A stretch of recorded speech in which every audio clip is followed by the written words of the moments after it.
Axis mutual fund equity head Shreyas Devalkar से हमारे सहयोगी सुमित लखोटिया ने खास बातचीत की। आइए आपको इस बातचीत के खास अंश सुनवाते हैं। और अब हमारे साथ जुड़ चुके हैं श्रेयस देवलकर, जो कि हेड इक्विटी है एक्सिस एएमसी के। श्रेयस, थैंक यू हमारे साथ जुड़ने के लिए। श्रेयस, पहले आपसे पूछना चाहूँगा कि 2025 का जो साल रहा, वहाँ आपने क्या ट्रेंड्स देखे हैं इक्विटी में? इक्विटी के क्या ट्रेंड्स रहे हैं? एक्चुअली 4 बड़े रुझान रहे 2025 में। एक है कि टैरिफ ऑन इंडिया, क्योंकि जो टैरिफ जो लगाया गया था समवेयर इन अप्रैल, तो वो रेसिप्रोकल टैरिफ, उसकी वजह से इंडिया का पोजीशनिंग इन टर्म्स ऑफ अपना manufacturing capability and manufacturing ability to price अपना यूएस में, वो एक उसमें टेस्ट हुआ। तो वो एक बड़ा इंपॉर्टेंट पैरामीटर रहा मार्केट के लिए।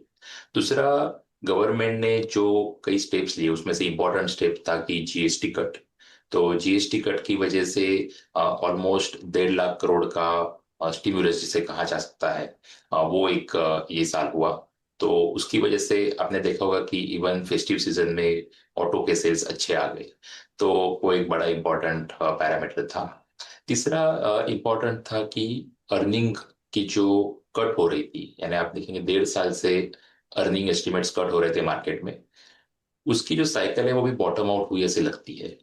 ये साल में अगर earning growth high single digit है, तो अगले साल मिड टीन होने की शंका ज्यादा है। Lastly, main FI outflow, generally जो ग्लोबली एआई ट्रेड चली, उसके चलते हमने देखा कि बहुत ज्यादा इन्वेस्टमेंट एआई बेनिफिशियरी कंट्री में हुई और एफआई का रुख इंडिया की तरफ नहीं रहा। तो ये इसने भी मार्केट को बड़ा इम्पैक्ट आ गया था।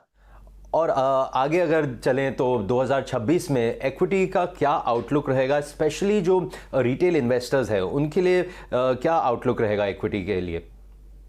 2026 में मेरे हिसाब से अपना इकोनॉमिक ग्रोथ जो है, नॉमिनल जीडीपी ग्रोथ, वो इम्प्रूव होने के चांस ज्यादा है।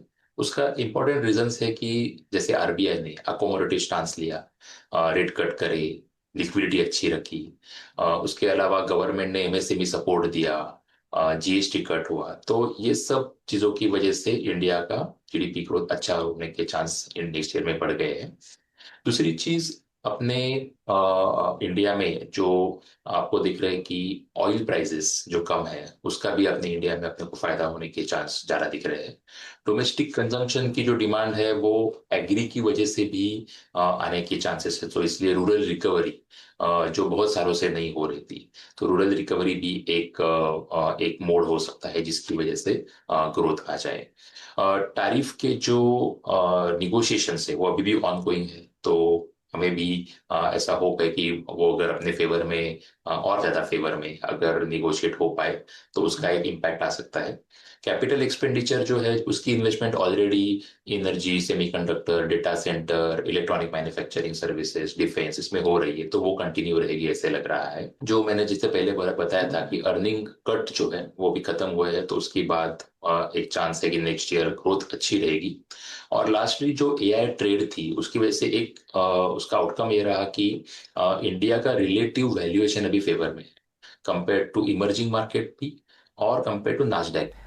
2026 में आप कौन से सेक्टर्स देख रहे हैं जो इम्पोर्टेंट होंगे रिटेल इन्वेस्टर्स के लिए, जिनमें रिटेल इन्वेस्टर्स को इन्वेस्ट करना चाहिए? जैसे मैंने बताया था कि आरबीआई की बहुत अच्छी मूव्स रही है इन टर्म्स ऑफ लिक्विडिटी सपोर्ट और रेट कट, तो इनकी वजह से हमें ये लगता है कि फाइनेंशियल सर्विसेज सेक्टर, जो हमने हमारे पोर्टफोलियोज में भी हमने वो देखा है कि हमने उसके वेटेजेस लास्ट कई महीनों से बढ़ाए हैं। उसका रीजन ये है कि फाइनेंशियल सर्विसेज का जो क्रेडिट ग्रोथ है, उसमें भी आपने देखा होगा कि लास्ट 1-1.5 महीने से क्रेडिट ग्रोथ के नंबर भी अच्छे आ रहे हैं।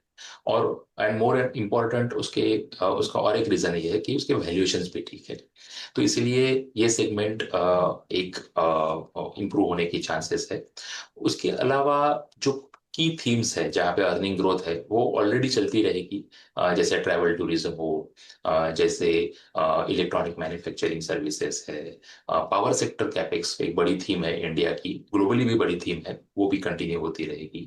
डिफेंस का स्पेंड है, तो ऐसे स्पेंड वाली थीम तो चलती ही रहेगी। थीम्स तो सबको पता है, पर उसके वैल्यूएशन बहुत ज्यादा है, तो आपको पोर्टफोलियो में ये दोनों का बैलेंस रखना पड़ेगा कि जहां पे सस्ते हैं स्टॉक क्योंकि ग्रोथ कम है, और जहां पे ग्रोथ ज्यादा है लेकिन स्टॉक बहुत महंगे हैं, तो ये दोनों का कॉम्बिनेशन करने की हम कोशिश करेंगे। बहुत धन्यवाद आपका श्रेयस, हमारे साथ जुड़ने के लिए और इक्विटी आउटलुक के बारे में बात करने के लिए।